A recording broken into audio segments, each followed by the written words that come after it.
Yo, yo, yo, say something. Yo. Yo, yo, say something. Yep, you good. All right. Bet.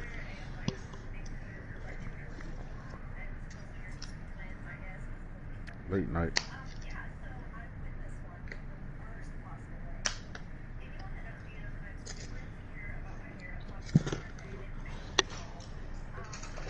Late night. Late night real talk.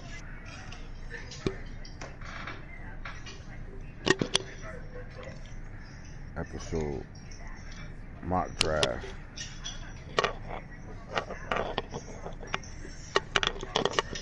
1 through 10.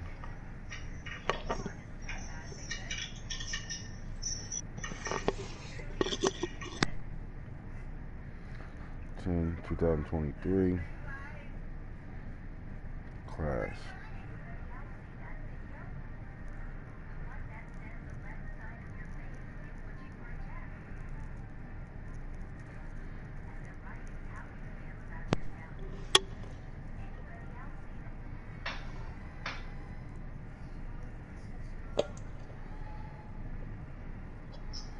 Mock draft 2023.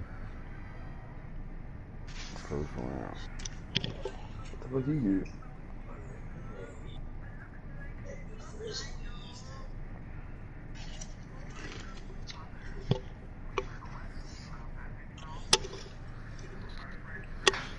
Let's talk about it. Let's get it to it, man. AntHits, the franchise guru. We are in the off season for most of us. Everybody's on off season mode, GM mode right now, except for 2 teams. So let's give a big shout out to T, my boy Torricelli, Simpkins, the young gunner, Demon Time, and his second Super Bowl representing the AFC. His route to that Super Bowl was beating Falk in the who he beat? He beat the Browns in the divisional round, and then turned around and beat King Falk in the AFC Championship game, and he's looking to defend his title for the second time to win 2 straight in Real Draft 5. And then we have in the NFC, we have another NFC West team. Another NFC West team. We saw the Seahawks represent the NFC as a whole last year, and now we have the Cardinals in a big 34-31 win over the Buccaneers to get themselves. So their route they took was wild card round. They played in a wild card? The Washington football team, and won in the late 4th quarter. So let's watch the path of the Cardinals this playoff. And these are the type of path that builds your character as a team. Washington football team was up 19. I think it was like 19-6 at one point or something like that. 16-6. That's what it was. All the way up into the 4th quarter with about 4 minutes to go, and the Cardinals pulled that game out. Then they played the Cowboys in the divisional round, and that game was they gave up points in the first half. So the Cardinals decided to go for it, got stopped in the red zone where it could have been 3 points in the first half, and they went for it and let the time run out on them. They didn't clock manage right, and they went into halftime down. And D West came out in the second half and was held to 2 field goals. So gave them 20 points, and the Cardinals late, we talking about a minute and something left in that game, threw a bomb to the rookie wide receiver DJ Matthews to go up 21-20. Left time on the clock for the Cowboys to drive all the way to the 1-yard line and miss a field goal. So with that being said, we watch these Cardinals. They're winning late ball games. They're winning in the 4th quarter. That poise is showing. I like that poise better than I like the guy that's running through everybody, no homo, and just blowing everybody out to the Super Bowl, because you're building character. So I think that team is going to be ready to go. They're going to be poised, and they're not going to be rattled when it comes down to the 4th quarter. So shout out to the Coach Real Boom. My boy Tupac is back, and Young T representing the second season Super Bowl on RDL5. With that being said, you know what we're here for. We are here for the mock draft. This is where you get a couple of secret gems and some conversation from Mad Franchise Junkies on. AntHits, you can look at me like I'm Mel Kiper, and we got my boy Ant. We got Tony Todd over here. You can look at him as Todd McShay. You know what I'm talking about? So we here, and we gonna talk about who we think should go where, why, how, and what. Some sleepers and who's who at, you know what I mean? We're gonna kick it with y'all. We're gonna let y'all see some things, talk about some things, and hopefully if you're paying attention, you know how to move in the draft. It's that simple, man. Ant, what's up, my boy? No, it's good, man. I know you probably got your little bottle next to you. Y'all about to get on. I got you on late to be able to talk about the top 10 teams. And when we look at some of these teams that's picking, we seen the Buffalo Bills struggle all year last year, and didn't pull out a win at all. They was the Miami Dolphins in reverse last year. Right. Didn't win a game whatsoever. When you think about the Buffalo Bills, man, what comes to mind as a GM? How are you thinking, and what are you looking to do? Because you can't go another season with not winning ball games, man.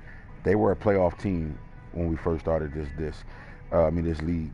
They was one of the favorites. They had a playoff caliber roster, and these guys haven't been in the playoffs yet. So, what do you do as a GM for the Buffalo Bills?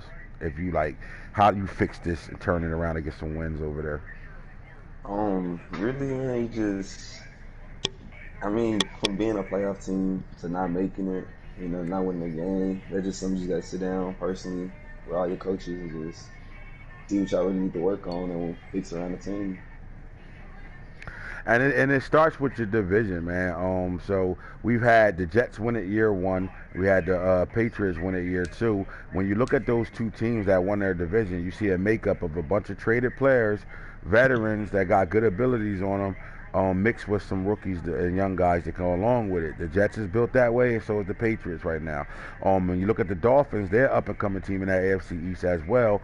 They were 2 or 3 games, not 2 or 3 games. They were 3 to 4 games that they lost off of pass interference, off of 2 late field goals, and off of a late drive game-winning field goal. So 3 late game-winning field goals they lost by, and they lost by pass interference. So that's 3 to 4 games right there that they win. They win instead of losing the last second, but that's youth. And I think that Dolphins team is building itself into a situation where they will win those games coming down the stretch later on. So that's another team that's up and coming. So that leads us right back to this Buffalo Bills football team right now. They have the number 1 pick in this draft.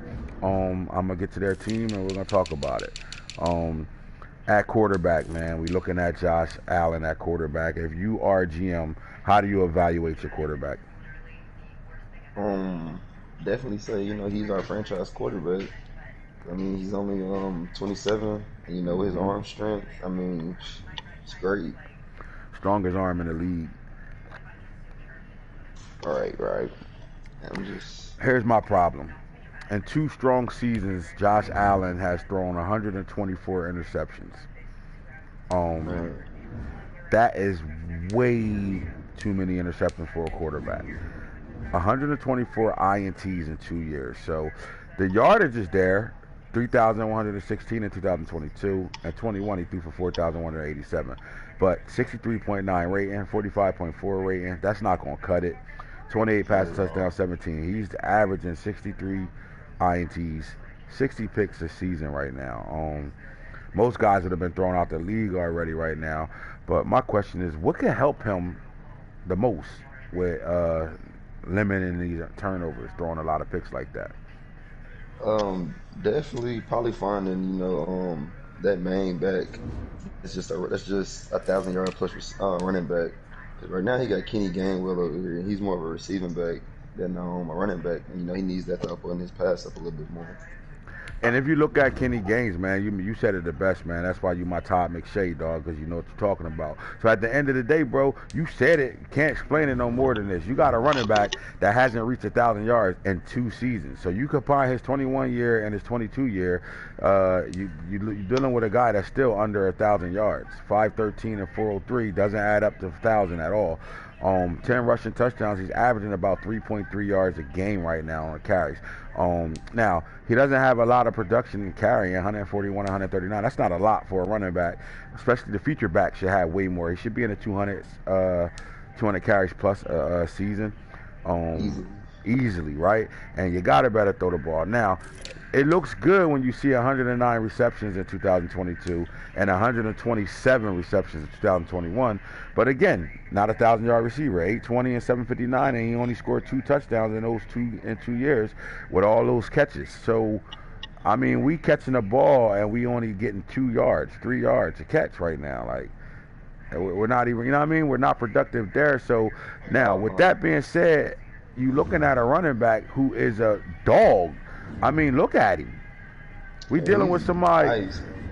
You dealing with a guy that has 86 break tackle, 94 speed, 93 excel, 96 agility, 85 carry. He can carry the ball. His vision is there, 89. Now, trucking, stiff arm is a little on the low, but he can juke, he can spin, he can change the direction, and he's 75. That's not bad strength for a running back. This guy can run the football. We got to give him the ball. We got to make him a 1,000-yard back. And if you can't do that, then you're going to have to do something else here. And that leads me to the top 10 pick. Now, I would never tell somebody to go get a running back at number 1 in any draft class unless that running back is a Journey Brown.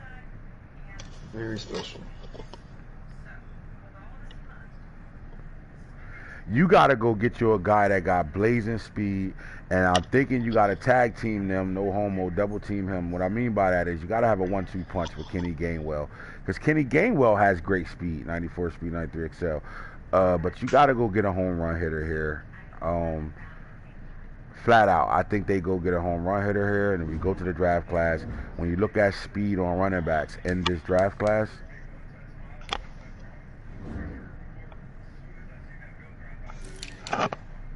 when you look at the running back position, I think you come down here to the speed guys, right? So Trey Sanders is a monster, but he's been hurt his entire career at Alabama, but he was the number 1 running back in that 19 class. John Robinson is a dog, right? Really good running back, but I don't think he's a first round back either. Zach Evans was special in high school. He's at TCU. He's the man over there. I think he'll have a better season coming up in real life. Tyron Davis-Price is in a loaded backfield with LSU. Kenny McIntyre, same situation. Georgia is loaded at running backs. Zach Charbonnet, we didn't get to see him because he transferred from Michigan and went to UCLA. But he's a power back. I know you see 5'8", 206. He's bigger than that. I have to fix that. But when it comes down to speed, and you're looking at speed kills, 4-2 guys, you're looking at Chris Tyree, and then you got to come all the way down here to Cameron Williams. Now, we know the coach that coaches this Buffalo Bills team is a Notre Dame fan. He's a Notre Dame, came off the Notre Dame staff. So you got to go get one of your guys. Now, you're looking at 4.2 40s, 4.31s, 4.27s, 4.26 type guys right now. So if you had to pick your poison between the two, Cameron Williams was the more productive guy, but Chris Tyree was the ACC Rookie of the Year over there, and this guy is blazing. We talking about blazing speed right now. But straight line speed and having it all, shiftiness and acceleration is what I like the best. So if I'm going between the two fastest running backs in this draft class, I'm going with Chris Tyree. Yes, sir. So I can see the Buffalo Bills going to Chris Tyree number 1. And because of the speed of this guy, I can make an exception on why a running back can go number 1 in any draft at this point right now. So there you go. So we got the Buffalo Bills going number 1 with the number 1 pick, going Chris Tyree. Do you agree with me with this pick, Mr. Todd McShay over here? I definitely agree, man. Just speed like that can't be taught, man. It's just gift. You can't teach it at all. Like, you can't teach that type of speed whatsoever, and speed kills. And maybe that helps Mike in the run game. You know what I'm saying? Because what happens is if you got the guy that can turn that corner fast, it gets you an extra 3 to 4 yards now. So now you can get a productive running back that you're comfortable with running with when you're running your stretches and your outside running. And then that might help you work Gainwell inside the middle now, running off tackle and stuff like that. And still productive in the passing game. You know what I'm saying? So I like it over there. Now, we know the Bills got receivers over there where these guys just need to play. He got a guy with 99 arm strength. You got a guy that can stretch the field, Elijah the slot receiver Elijah Smith over there, and then you got Sage Surratt. To me, it was a solid number one. And his pro day, he went up to a 92 speed, 92 excel. So you got to get him involved. What was the reason why he didn't get no play in 2022? He didn't see the field at all in 2022. I'm a little confused by that. 0-0. Zero stats in 2022. That guy should be your number one. But we like Chris Tyree in real draft going number one, and we both deciding that might be the move for the Buffalo Bills. All right, so the Ravens, they had the Bears pick from 2 drafts ago. They traded that pick, and they got rid of the 5th overall pick and moved down to 2. You know the Ravens is always willing to deal. And in the process of that, they gave up 5 draft picks to get to number 2. Eagles only went back 3 spots. We went down 3 spots, and we had to give up 5 picks to get there. So the Eagles actually raped the shit out of me in these picks. They got a future first. They got a third or fourth. They got a third or fourth, a second, and a future first. Yes. When you look at this Ravens team, at the end of the day, they're young. They were one of the youngest teams in the league. They really don't have too many holes at this point in the league's 3rd season with this team. It's really the developmental stage. It's still getting these young guys that's in their 20s, 21, 22 years old. It's still getting these guys to develop with their awareness and stuff like that. So the longer that, the process of that happening is great. But I would say this, the weakest point of this defense is in the run game defensively. We're not getting a lot of production out of our front 7 at all over here.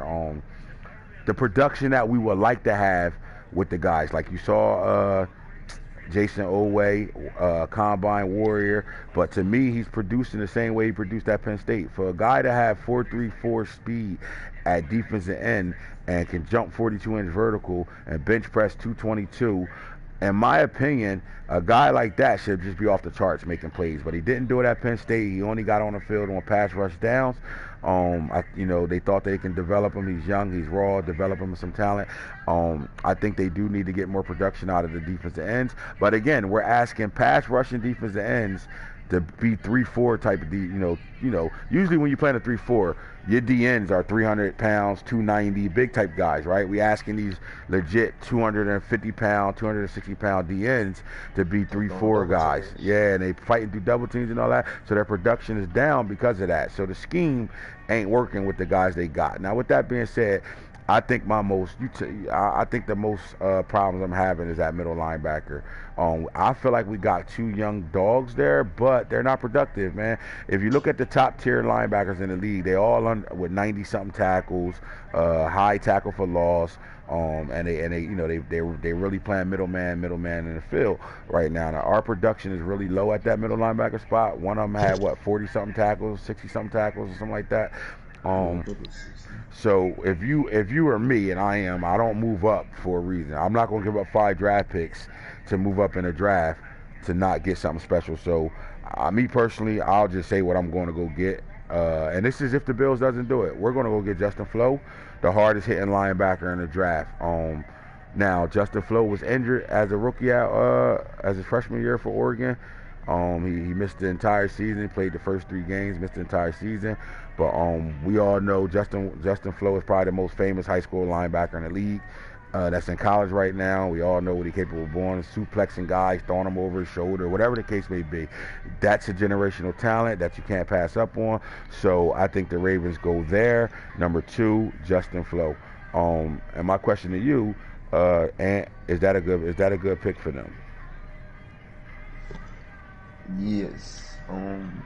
I just think it's a good pick just because you got alcohol.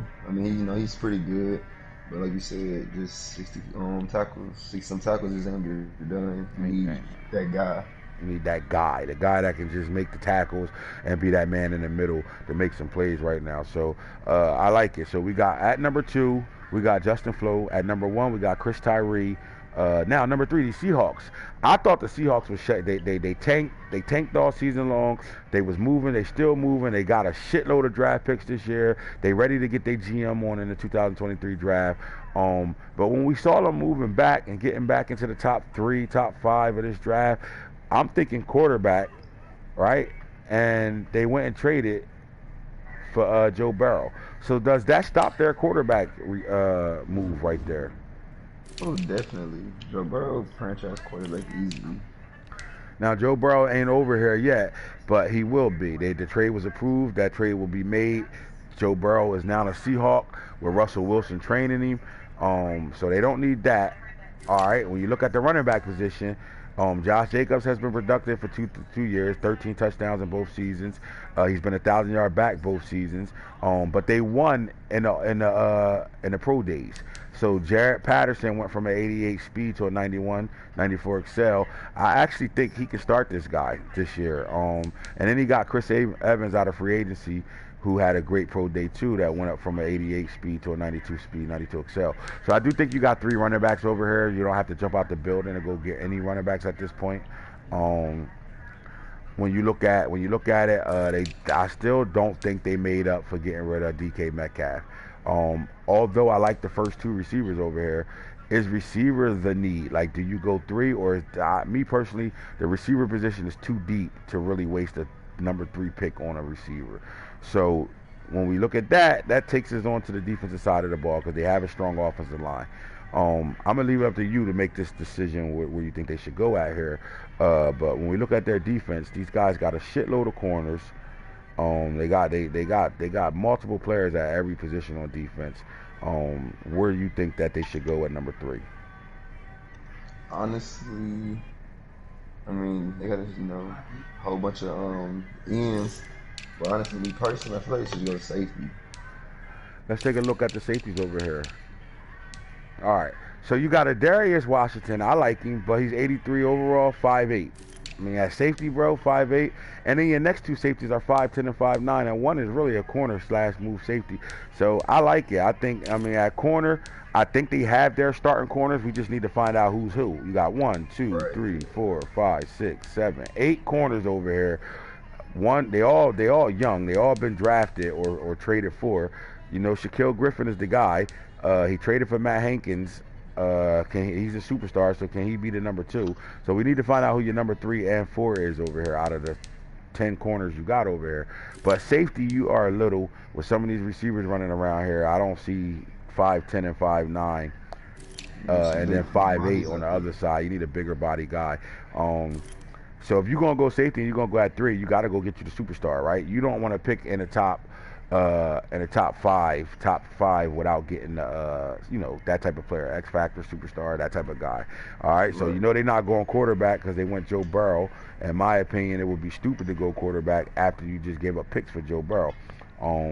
And it sucks because we got 2 dog quarterbacks in this draft right now. So with that being said, I think the best safety in the draft is Jordan Battle from Alabama. You're looking at a superstar talent, man. This guy is super, super good, right? He can cover the field. He's one of those field generals in the middle of the field. He comes right in. He's a day 1 starter, and he could do it all. He could play the run, right? He could play deep and cover the ball. He's one of them Alabama products. You said it right. So you go take a look at him. I think they should go him in a worse way. I'll go back over to the draft class, and we look at Jordan Battle as the number 1 safety in the draft. Take a look at the free safeties.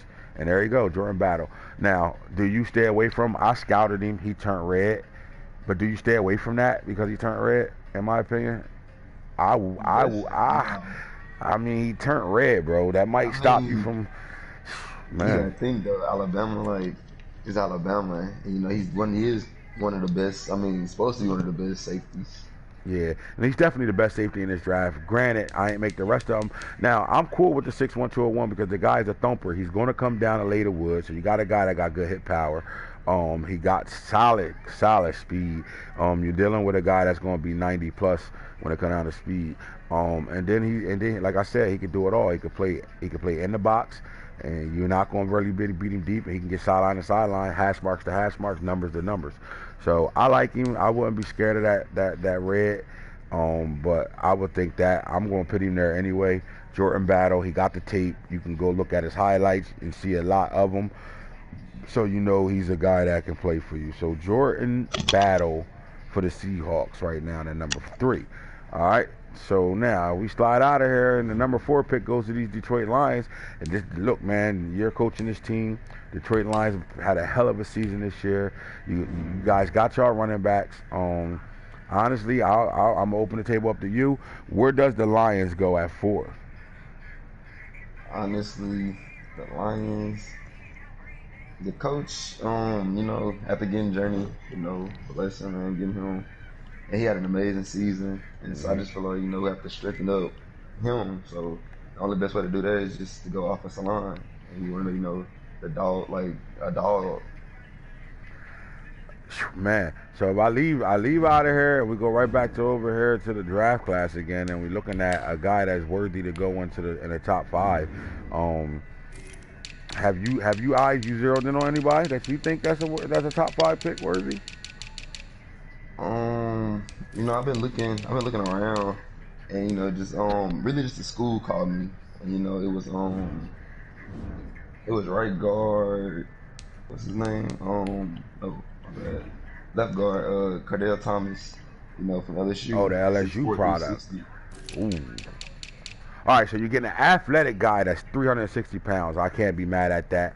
I mean, you do got bookend left tackles already, so I can see you going to the guard position, and why not? All right, so as you can see, I got a scout graded on him already. He got A- impact blocking, A- run blocking, A- lead block. So the guy's a savage. He's a dog. He's a first-round talent. He's a top 10 talent, actually. So Cordell Thomas, you can't teach 6'4" and 360. And then this guy's an athlete. We've got tape on this guy running the football, and not just no 5-yard goal line runs. We're talking about 30, 40-yard runs. He's a complete athlete. He's a track guy. He's strong as an ox. I mean, you're not going to lose out on that. So I like that pick. A guy that can move, and when you pull in, when you run powers and things like that, he can lead the way, and he's going to come through that whole nasty, taking out, especially second and third level. He's going to plow guys. So I like it. Cordell Thomas, great pick. That would be a hell of a pick if it falls that way. So we're looking at the top 4 so far. Bills go Chris Tyree, star as a running back, bro. This boy's a star written all over him.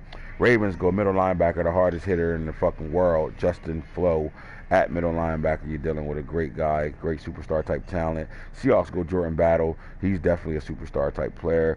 And then Cardell Thomas is definitely the best guard in this draft.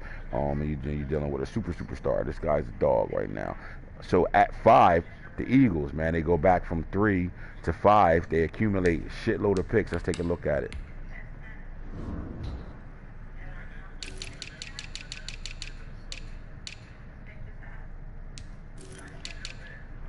All right, so now that the Eagles traded from the number 2 spot to go to 5, they sitting at 2. They got their 2. So now they got 2 thirds, 2 fourths, a 5th, 2 6th, and a 7th. So now we're looking at 10 picks in this draft. 1, 2, 3, 4, 5, 6, 7, 8, 9, 10 picks in this draft right now. And I think that's perfect because you're still in the top 5. You're in the top 5, and traded out, and you grabbed 1, 2, 3, 4 picks out of the deal to be in the top 5, right? I mean, to still stay in the top 5, just to move back 3 spots. Right. So hell of a situation. But we go to one thing when we look at this Eagles team, man. It's the line. At the end of the day, left tackle, you can work with the 26-year-old, and you do got Wana Morris that you can get into the mix. At left guard, need some help there. Center, with Kelsey getting old, but you got Corbin Franklin on superstar, so he's good. At right guard, Brandon Brooks is a superstar, but you got to bring in somebody to be able to get that 34-year-old out of here because he's really old. And then right tackle, Lane Johnson is 33 years old. You do got nobody else to replace that, so I'm looking at tackle for sure over here with this guy. And I don't think they need to stop at 1 lineman. I think they need to try to find a way to get 2 linemen in this draft. Somehow they got the picks to do it. So when you look at the Eagles and you look at linemen, you got to go to Ohio State and get the best left tackle on the board. And that's Paris Johnson Jr., man. Do you have any quarrel with that? You think that's a good pick for this guy? Oh, definitely. Ohio State product. I mean, hey, when it comes to the line, that's one of the best things you can get from Ohio State. And the problem with that guy is he turns red too. I just scouted him. He drops down to red, but he still has high pass blocking, run block finesse, and run block power. I still don't go away from it, even though, you know, they turn red. Their development going to be a little harder, so be careful with that. You see these guys turn red. Stay away. But I like Paris Johnson Jr. You can't get away from this guy. 4-year starter. He's coming in with really good strength, good speed, size, athleticness. He's agile, and he's a power guy. So I like Paris Johnson Jr. going to the Eagles at 5. So then we go to 6. And what team is at 6 right now? It's Tennessee Titans. Yeah, Titans. When you give me your report on this Titan team, man. The Titans, great team actually. You know, like from Sam Howell, you know, dog quarterback. It really just come down to him being, you know, active, the coach, you know, playing his games, you know, getting everybody involved. That's really all it comes down to. Because when you look at this Titan team, bro, they got the players on this team already. But the problem is, like you said, if you're not playing more than half of your games, you're not developing your team. And when you're not developing your team, there's no way a first-year draft class should still be in their 70s. So take a look at it. Like you said, they have their franchise quarterback in Sam Howell, flat out, dog, right? Running back, you still got Derrick Henry. You got to get this guy a chance. I mean, I think you can address another running back in this draft, but it's not a top need. Derrick Henry is still Derrick Henry. And when he's playing his games, Derrick Henry is productive. When you look at the receiver core, we're looking at A.J. Brown. We're looking at Warren Jackson at 6'6". This guy's still at 82. But then you got Terrence Marshall, who had a great pro day. Look at him, 94 speed, 94 excel. You got your my player, still a 79. He only went up 4 points from a 75 to a 79. But he has 92 speed, 93 excel. You got to get these guys out of red. You still got Frank Latson Jr. over here. And then you got Joey Shelton, the speed burner. So at receiver, he's loaded. They just not developed. Simple as that. Like you said, they just not developed. And when I take a look at this team, your tight ends is great. Look at this shit. Trey McKitty, 88 speed, 88 excel. Luke Farrell, 87 speed, 88 excel. So they loaded that tight end. And then when you look at it, Taylor Lewan is 32. You really don't have a lineman over here that I can look at and be like, all right, that's the guy. You know what I'm saying? Like, I don't see one right now. So I'm going to stay at the line as well. We go to center. We need help all across this line for sure. So you got to stay there. You got Farcell. I like him, but you know, linemen are interchange. You can change them to anybody. You can draft a center and move them to left tackle if you wanted to. So what I would do here is I would go get the number 1 right tackle on the board. Actually, I would go get the better right tackle on the board, and I would do this. Sneak peek, sneak peek. Sneak peek, sneak peek. Haha. That Elijah Ricks got 87 speed. He's slow as shit. Oh my god. So here we go.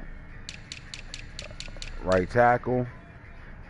Now I like Walker. I like Walter Parks, but I just think with a Derrick Henry, you need a big lineman. You know what I'm saying? You need a 6'8" type guy, like 6'8", 320, and he's sitting right here at number 2.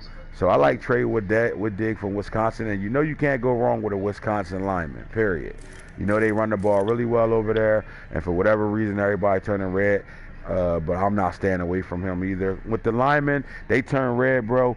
It's a choice, man. It's a choice you make. Linemen don't get the developments anyway, so it's a choice you're going to make there. And me, personally, I'll still draft this kid. 6'8", 320, you're getting a superstar, draft him. Simple as that. So that's at 6. At 7, who we dealing with? The Jaguars at 7? Yes, sir. And the Jaguars are in the same situation. Their only weak point to us was, where did you say they were weak at? Just being active, man, playing their games. Same situation. They got great safeties. They got great corners. They're loaded at wide receiver. That hell of a running back group. They got Bo Nix is going to develop into a great quarterback as well. They got to come back on the defensive side. They do got a good pass rush right now. I think they need to get better at linebacker. And with them, I'm going to give them a linebacker, the second best linebacker I would assume from the same school that Justin Flo went to, and that's Noah Sewell. You got to go. Anytime you get a 260-pound linebacker, bro, A+ hit power, A pursuit, B tackling. This guy's a dog. And a lot of these guys is red. So me personally, man, I don't know what to tell y'all, but a lot of them red, as you can see. You can slide down here, but I'm going with the second best guy, because here's why. Red or not, when you see a superstar, you play with a superstar. It's just that simple. This guy started every game as a true freshman and led Oregon in tackles.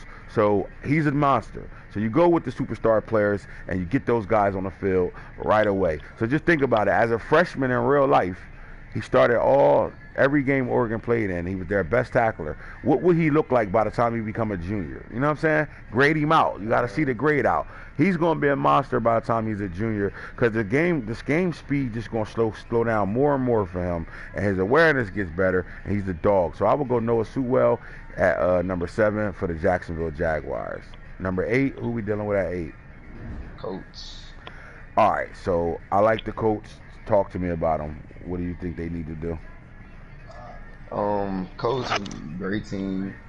You know, receivers getting a little old, but I mean it's not a big push, you know, because he is getting Patman from the Lions. He made a trade with you for Patman, right? Des Patman? Right. Yes. Okay. He came from the Colts.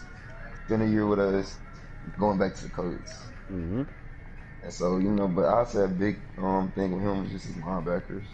I'd say he can go linebacker too. So he can go linebacker too. So with him, I think again, linebackers you could change them around too. That you could draft the middle linebacker, have him outside. But when I look at this guy and I look at the linebackers over here, because he has a lot of safeties that can play the sub-safety linebacker level, but you still need a dog at linebacker, bro. And me personally, I'm going to stay over here, and you go get the guys that you know is proven. Simple as that. And you got to go down and get him. Where the fuck is he? I got to find my guy. Give me a second. There you go. The number 1 linebacker over here, Will Anderson. You're getting speed and you're getting a superstar out this world. Like, you got a guy that's going to come right in, start for you right away. He started as a true freshman for Alabama. And a crowded linebacker class over there at the Alabama terms of tie. So you're looking at a guy with A+ hit power, A pursuit, and B+ tackling. You can't ask for anything more than a 6'4" guy, 235 pounds. And you can move him at any linebacker position at the end of the day. So I like Will Anderson. You know, Nick Saban kick out those defensive players. When they enter the draft, most of them really play at a high level all the time. Will Anderson, simple as that. I like them at number 8. And then we go to number 9 with the Saints football team, bro. What do you got graded out for these guys? I know they got a good backfield. They did get rid of Joe Burrow, but they still got Kellen Mond over there. Could they go quarterback with just one quarterback sitting there, Kellen Mond? Or are they comfortable with Kellen Mond? He had the pro day. He ran a 4.5, so I know his 40 went up. So now you got a dual threat quarterback with Kellen Mond. So I think they could kind of stay away from Kellen Mond with a top 10 pick. They don't have to go quarterback. Now, there are some quarterbacks in this draft that's top 5, top 3 worthy, right? But do the Saints actually need one? Nah, I say that's something they can wait on. You know, see what Kellen Mond is about. I agree. So when I look at the Saints team, man, all across the board, what I see is a defensive line that needs some help in a worse way, right? So when you look at D linemen, I would say more as a DN. I would look at these guys and I would come over here and you see the guy's green, number 1 pick. He's a ground 1 graded guy. Miles Murphy at 6'5", 260. You're looking at a guy that got A pursuit. That means he's getting to the ball carrier and quarterback. He got A- hit power, so that tells me he lights you up in the backfield. You can fumble the ball. B+ tackling. He's a short tackler right now, and he's a superstar talent. He's a guy that's had a lot of playing time as a freshman for the Clemson Tide. From the Clemson Tigers. So to me, is a no-brainer. You got to go DN right here and get the best DN in the class right now. 6'5", 260. Miles Murphy, you're dealing with a guy with 88 speed, 91 acceleration. If you pass up on him, you're dumb. Simple as that. That's what he goes there. Simple. You don't do nothing else but that. Now, the Texans had the number 10 pick. They made a big trade with the Chargers, and it bumped the Chargers down to number 10. And the Chargers is coming into the top 10 same way the Ravens are, where they have a bunch of youth everywhere, and they loaded at positions right now. So to me, we looked at the team together earlier. You tell me where you think these guys should go, though. And the Chargers, you know, coming off a big game, you know, young team, and you don't see too many holes when you look at this team. But the only hole I really seen where you some help is probably linebacker also. Right. Kenneth Murray is the star there. Everybody else at middle linebacker, he get them out of free agency. They guys with superstars on them because nobody want them. Older players that nobody really use, so they 1 year rentals. So me personally, I think he stays at middle linebacker, and you got to go get a guy you can play with. It's just that simple, right? So you stay at middle linebacker here, and you look down here, and you just keep going. And again, you see a red on him, and I know I don't like getting reds. Trust me, because they don't develop the way you want them to develop. They slow as hell developing, but there's just some guys you just can't pass up on. Not too many guys at linebacker are running around with an A+ hit power, A pursuit, and an A- tackle coming out the draft. 6'4", 228 pounds. You got a guy that got good speed, good acceleration, and you're dealing with a guy that's been a 4-year starter as well. So when he played with what's his name? Mekhi Parsons over there, and he played with Jason Oweh over there. That defense of Penn State, they were playoff defense, man. Like in my opinion, these teams should have been playing in the playoffs in 2020, but it was the COVID season. So what it is Brandon Smith on an opt-out. This guy 6'4", 228. I would get him in the worst way. Now imagine matching him up with Kenneth Murray. Now you get a guy that got superstar talent. You get him developed, turn him into a superstar, and you got 2 superstar middle linebackers to complete that defense, because you already got 2 superstar DNs, one of the best D tackles on the game, and it's my player Patrick Falk, and then you got great outside linebackers with good speed right now and good height. So now you pair up another middle linebacker that you can really do some damage with when you go on a 3-4 packages. So I like Brandon Smith here at number 10. A lot. So I like Brandon Smith again. So we got the Chargers going Brandon Smith. You disagree there, or we see another guy there for him, or not? I mean, I agree. I agree 100%. I mean, Brandon Smith 6'4" to 28, alongside Kenneth Murray. And I mean, man, that's just because Kenneth Murray was one of the best linebackers in the league this past season. Right. So and then when you look at the games he played, man, like you said, when you're looking at a team with no holes, they address cornerback 2 years, 2 drafts in a row. But when you look at a team that has no holes, really, you gotta find a way to capitalize on some guys. Because what happens when you go young and you had a lot of draft picks in the first couple of draft classes, some of those guys aren't going to be around when it comes down to getting their rookie contracts over with. When they get into the second deal, that you might not be able to keep these guys. So you kind of need a guy that you can bring in and have groomed right away. I think that's a great pick for the Chargers with Brandon Smith, man. So in the top 10, we round it back off. We got Chris Tyree. Once again, you go get a running back if he's a special talent, period. If you get a guy special talent, I don't care if he could do everything well and got 92 speed. That's not a first round worthy running back. But a guy with 96 speed, 97 speed, 96, something like that.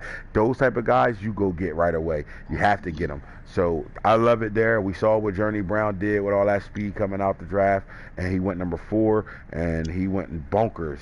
And he's a great story that we're going to better tell coming down the stretch. So I like Chris Tyree, and the Bills need a running back in the worst way over there, man. Their running back got turned into a receiver, and even in that, he's not as productive as those catches say he should be. So we need a guy that can run the ball, that can help Mike turn a corner and get him a 3 or 4 yard run, just because of his speed alone. You know what I'm saying? Because they got a good offensive line. I just think they need some speed to go along with it. And that'll change some things over there for the Bills. Hopefully it helps take some pressure off the quarterback for throwing all them damn interceptions. 124 picks in 2 seasons is just, you can't throw the ball that much. Bottom line, you need a guy that can run the ball and start making these scores get a little lower when you taking your time and run and play good defense and change your fortunes over there. So I like it. At number 2, you can't go wrong with Justin Flo. He's a banger. Knock somebody's helmet off twice. That type of player, you just can't go past it. You don't trade from 5 to 3 and give up 5 draft picks not to get somebody special like that as well. So you go get Justin Flo at 2. At 3, we love Jordan Battle, the safety. Can't get no superstar safeties like that in this league. So when you do get a chance to get one, you got to go get him in the worst way. And the Seahawks looking at 5'10", 5'9", and 5'8" at their safety position. So you need a guy that's battle tested. Get it? Battle. No pun intended. Lions. Cardell Thomas, he's an animal. He's the fucking meanest player in the draft. Simple as that. So you don't go wrong at left guard. You help Journey and you help Justin Fields all in the same time. Go get you a monster at guard. Eagles, got to stay with the line here. Paris Johnson Jr. from Ohio State, the 4-year starter. Then you go to Tennessee Titans, Trey Wooddag. I like him at 6'8", 328 pounds. He's a big boy. Noah Sewell is another monster linebacker you just can't pass up on. Big time hitter, big time playmaker. At 260, he plays faster than his speed. Than his size that tells him to play. And then Colts, Alabama. You always go get the Alabama player all the time. So at Colts, at number 8, Will Anderson, man, 4-year starter, dog. Go get him right away. You just can't pass up on guys that have superstar ability. Simple as that. Saints, you go get the fastest, best pass rusher in the game.